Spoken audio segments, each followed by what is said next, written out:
Doctor Babasaheb Ambedkar ప్రపంచ స్థాయి నేతల్లో ఒకరని, ఆయన భావజాలాన్ని విశ్వవ్యాప్తం చేసేందుకు ప్రధానమంత్రి నరేంద్ర మోడీ సారథ్యంలో కేంద్ర ప్రభుత్వం ముందుకు సాగుతోందని బీజేపీ రాష్ట్ర మాజీ అధ్యక్షుడు ఎమ్మెల్సీ సోము వీర్రాజు అన్నారు. దేశవ్యాప్తంగా బీజేపీ సారథ్యంలో అంబేద్కర్ విధానాలు, ఆలోచనలు ప్రజలకు తెలియజేసేందుకు సభలు, సెమినార్లు, సదస్సులు ఏర్పాటు చేస్తూ అవగాహన కల్పిస్తున్నామన్నారు. శ్రీకాకుళం నగరంలో బీజేపీ ఆధ్వర్యంలో ఏర్పాటు చేసిన సమావేశంలో ఆయన పాల్గొన్నారు. ఈ కార్యక్రమంలో బీజేపీ నేతలు పైడి వేణుగోపాల్, పూడి తిరుపతిరావు తదితరులు కూడా పాల్గొన్నారు.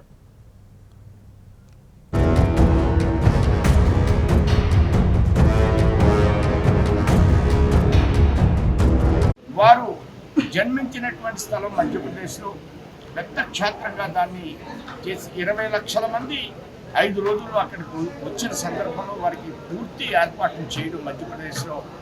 అలానే వారు బౌద్ధ మతాన్ని స్వీకరించినటువంటి బాంబేలో ఆ క్షేత్రాన్ని నిర్మాణం చేయడం, అలానే వారు ఢిల్లీలో ఉన్నటువంటి ప్రదేశాన్ని, వారు నివసించినటువంటి ప్రదేశాన్ని కూడా ఒక తీర్థంగా మనం ఏర్పాటు చేయడం, వారు లండన్లో వారు చదువుకున్నటువంటి ప్లేస్ కూడా దాన్ని కొని అక్కడ కూడా ఒక క్షేత్రాన్ని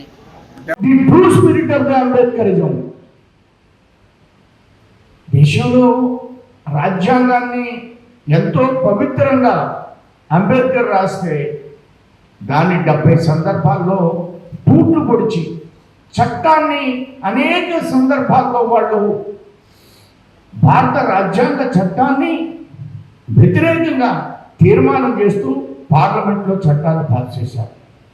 దానిలో ప్రధానంగా ప్రజాస్వామ్యం అంటే ఊపిరితో ఉన్నటువంటి అంబేద్కర్ ఈ దేశంలో పాశవిక విధానాలకు వ్యతిరేకంగా పోరాటం చేసి ప్రజాస్వామ్యబద్ధంగా పోరాటం చేసినటువంటి అంబేద్కర్ ఎక్కడా కూడా రాజ్యాంగ విరుద్ధంగా ఆయన ప్రచడానికి వీల్లేదు, వ్యక్తుల యొక్క అవసరాల గురించి మార్చడానికి వీల్లేదనేటువంటి స్పష్టమైనటువంటి ఆలోచనతో వారు రాజ్యాంగాన్ని చేస్తే 70 సార్లు కాంగ్రెస్ పార్టీ రాజ్యాంగాన్ని మార్చింది. అలానే అనేక రాష్ట్ర ప్రభుత్వాలను రద్దు చేయడం కోసం రాష్ట్రపతి పాలన విధించేటువంటి, అలానే